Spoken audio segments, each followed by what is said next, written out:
Hello, sixth grade students. I'm back today with another installment of Granted, which I am really loving. It seems Sophia is headed out to the world from the Haven, and I'm thinking it's not going to go so well because look at how much we have left. So we've read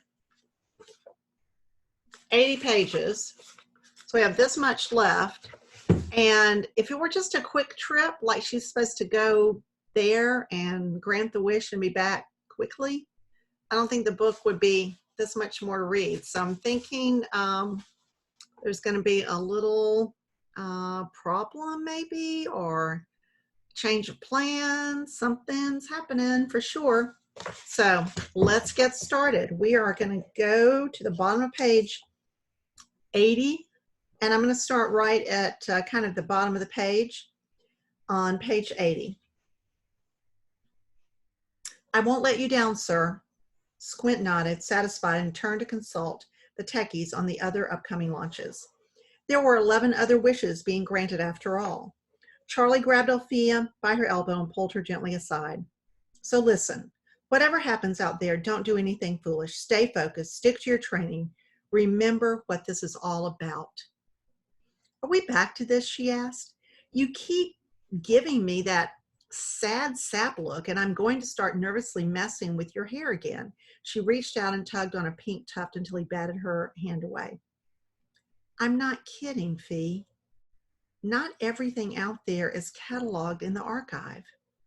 There are things that can get you sidetracked, make you doubt yourself, make you doubt what you're doing. Humans are, he struggled to come up with the word. Dangerous, she offered. Unpredictable? Totally insane? Maybe all of the above? All of the above? Complicated, he concluded. Some wishes are harder to grant than others. It's better, just easier on everybody if you stick to the plan. He glanced over her shoulder where the launch deck opened into the beauty of the Haven and the human world beyond. Don't lose sight of what's important. He reached out and shifted the strap of her bag, making it slightly off kilter. She reached up and put it right back. Before she could say anything, Squint had returned and was ushering her to her launch pad. Little more than a woven reed mat secured to the end of the branch. Ophelia Delphinium Fidgets. Ready, take off, one of the headphone fairies said. Ophelia pulled down her goggles and gave her wings a test flutter just to make sure they weren't at all restricted by the suit or the bag slung over her shoulder. They hummed eagerly. They felt good. She felt good. Come back to us in one piece, Charlie called out. And make the Haven proud, Barnabas Squint added. Althea popped her neck and cracked her knuckles. In her head, she was already flying back home. She gave everyone on the top floor of the tower a thumbs up. Your wish is granted, Althea thought to herself. And then she was gone. Chapter 13, page 83. It's hard to believe, as so many things are, but Ophelia Fidgets wasn't the first fairy to ever grant a wish in Kettering, Ohio. Some 20 years ago, a man suddenly found himself with a change of heart, having been inexplicably, which is to say magically, bumped to the top of the transplant list. He still lives in Kettering to this day with someone else's ticker beating time in his chest. His family called it a miracle, which is one name for it. Althea didn't mind not being the first. She didn't have to be the first in everything, just most things. She had been first in her class at the Founders Academy, top marks in Fay and human history, in natural studies and in environmental protection, the best in her class at close quarters combat, and Faiitsu, the highest form of fairy martial arts. I love that, Faiitsu. She didn't face as well in shop classes, earning only passable grades in alchemy and woodworking, and barely squeaking through basic blacksmithing. She would never fashion her own furniture or sew her own garments or learn how to put weaponized fairy dust extract into a 20-foot blast majigger, but nobody questioned her tenacity or talent in all other fields, especially flying. Her instructor, Genia Hawthorne Everything, so named because that's what she was always getting into as a foundling, called Afia one of the most natural, gifted, and graceful flyers she'd ever seen.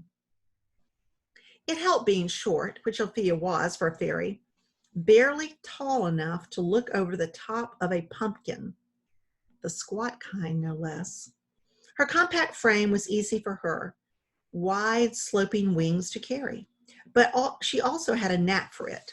There was something transcendent about being up there in the clouds, the sun on your wings, feeling the strain of the muscles in your back as you fought to pick up speed and then glided and dipped and twisted, riding the currents, letting the cold air sting your nostrils and prickle your lungs. She loved it as much as everything, maybe more. The flying part of this mission she could handle. The retox. She'd been up for much longer. She'd once challenged the strongest fairy in her class, Stilton Sweetgum Hiccups, to a flyathon to see who could stay airborne the longest. Even when he folded, after 7 hours of circling the treetops, Afia felt she could fly more. I could fly a little faster now if I went up higher and got out of this crosswind, she thought. Recommended cruising altitude, according to Guild policy, was between 5,000 and 10,000 feet. But Afia's lungs were strong. She lived at the top of a mountain, for heaven's sake, and it was only a recommendation after all. Afia catapulted herself upward, breaking through some clouds and finding a current of warmer air to glide on. The world below her was just a patchwork of yellows and greens. As she flew, she thought about Cassara Quinn and wondered about all the other wishes being granted today. She knew about Rebecca's assignment, of course, but not the rest. What other promises had the tree made? Were they all pretty much the same? Had any little boy swallowed quarters yesterday? Was someone out there about to fall in love? She thought about what Tabby Smiley had said back at the office. Of course they'll keep wishing, because it doesn't cost them anything. But they don't really think they'll come true, most of them. Afia wondered about that too. Did Cassara have any real hope of getting a new bike, or had she just flipped that nickel on a whim? Did she even remember doing it? Well, Cassara Quinn, you're a double lucky girl, lucky to be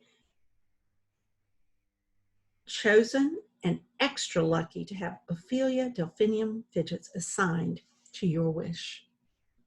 This was the thought coursing through her brain when she heard a low rumble in the distance, almost like a growl, though she couldn't imagine what kind of animal could growl and hover 20,000 feet above ground. Did peregrine falcons growl? She thought not. A flying bear, perhaps? Only Charlie could imagine such a thing. Afia was peering through her misty goggles at the line of clouds before her when she spotted the source. No, not a falcon or a winged bear, just an airplane, a small one. Barely a speck on the horizon. She'd seen them 100 times before in the archives. It was headed west while she was headed north, and she could just make out the purr of its engines over the vibrato hum of her own wings. She watched it slice through the clouds. It was sort of remarkable, she had to admit, seeing one in real life, like an oversized metal insect. How did it go so far without ever once flapping? You couldn't wish upon an airplane. She knew it didn't count, but you could make a wish while you were on one, she supposed. If you were traveling at night and looked out the window and saw a star, for instance, good luck to the fairy who had to grant that wish. Afia had it easy. Cassara Quinn's coin was just waiting for her in the bottom of a fountain. It wasn't going anywhere. The small plane crossed in front of her, and Afia frowned at the white tendril it left behind, like a comet's tail. She'd read about that too. The plumes of smoke belched out by these human contraptions. There were some places in the world fairies refused to go because the air was too thick with the fog of mechanical flatulence. Kettering, Ohio probably wasn't one of them, thankfully. Still, Althea was glad not to be following in the flying machine's wake. The plane stayed its course, moving steadily away from her, though oddly the rumble of its engines didn't grow softer. It should have, but if anything, the growling actually got louder, much louder, until it became like 1,000 flying grizzly bears growling in her ears all at once. Althea looked behind her and screamed.